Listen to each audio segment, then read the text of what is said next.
guys, what's up? Welcome to The Art of Comics. I'm your host, Andres Salazar.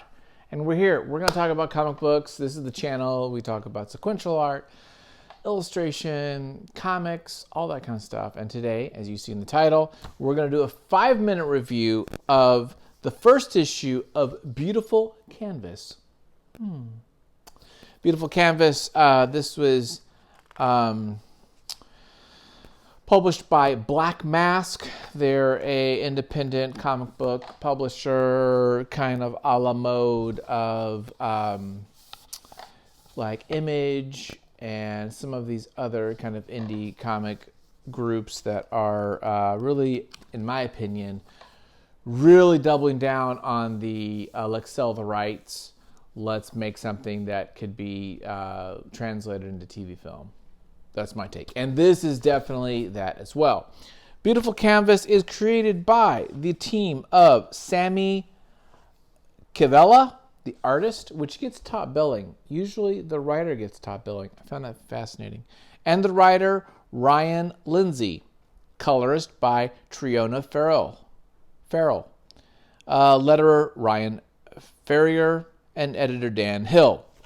So, great little cover. First off, I would say this is, a log line elevator pitch would be lesbian hitman takes a kid with powers after a job and is being chased by a billionaire bitch. Okay, that's it. The art is nice. It's a little bit blasé, perhaps. I mean, it's good. It's serviceable. It's nice. I can't say anything bad about the art. The art's good. It doesn't wow you. There's nothing technically or stylistically that is like, wow. But it's very serviceable. It's good. It feels very contemporary. It's kind of what comics are looking like over the last 10 years, 12 years. This came out in 2017, so 5 years ago. But it's really nice. The colors are nice. Again, very kind of color palettes that we see in comics nowadays, recent stuff. Because of that, perhaps a little blasé or just nothing like grabbing you by the cojones. But again, I think the art is maybe better than the writing. The writing feels a little trite, a little kind of hip. Some of the dialogue and everything, trying to be cool for school, kind of like feels very screenwritery, dialogue, not nearly as cool as like Tarantino, but kind of like maybe potentially wanting to be a little bit like that in style. I mean, there's little moments like where one of the characters, snorts coke off a carrot, just stuff like that, just to be kind of like slightly out there, slightly kind of strange and cool. I do like this page, actually. This is a nice composition here. This is a nice page of comics. This here does a good job, and even this one's not bad with the no border panel pop out and things like that. So there's some nice little like sequential art moments. Basically, the plot is, as I said, lesbian, which I'm kind of like bored by this this in a way. Lesbian hitman who's like dealing with something in the past, some kind of trauma, and this ghost from the past potentially is like talking to her and freaking her out. She does a hit, and then there's this boy. She kills a mother, and then she takes the boy, and was the boy the actual target, and she didn't decide to follow through with her assignment, or what? I don't know.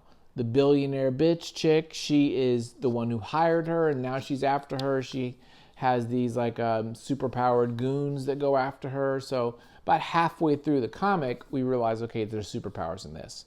The rest of it was, felt like the real world. The billionaire, she is, she's torturing people. She's kind of being gruesome and trying to be cool too. I'm just not feeling that so much. And that it ends with, what do you know, the boy that she saved has powers. The boy himself is a superpower of some sort. I don't want to just poop on this. I don't want you to say this is not well done. I think it's well produced. It looks nice.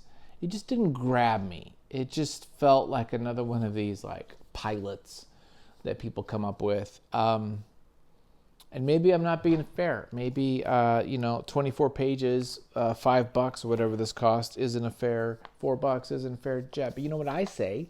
I say if you can't grab me in 24 pages, I say if you can't get me after $4 to buy another $4, then you didn't do your job. And that's the way I feel. So I'm not an 18-year-old kid. Maybe if I was 18, I'd be like, hey man, this is the baddest thing ever. But I've read a few comics in my life, and I'm not feeling that this is adding to the conversation. I'm not saying it's got to be V for Vendetta, but, it's got to get me to want me to buy more, and I'm like, not sure. That's my 5-minute review. What do you think? Am I right or am I wrong? You can say, hey, Andres, you're full of it. I think Lindsay and Cavella are the best damn team since Miller and Mazzucchelli. Mazzucchelli? That's not the way you pronounce that.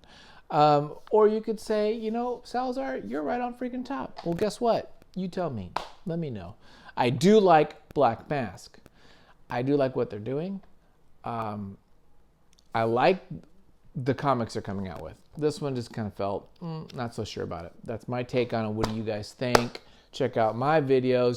Subscribe to the channel. I got other channels about music, things like that.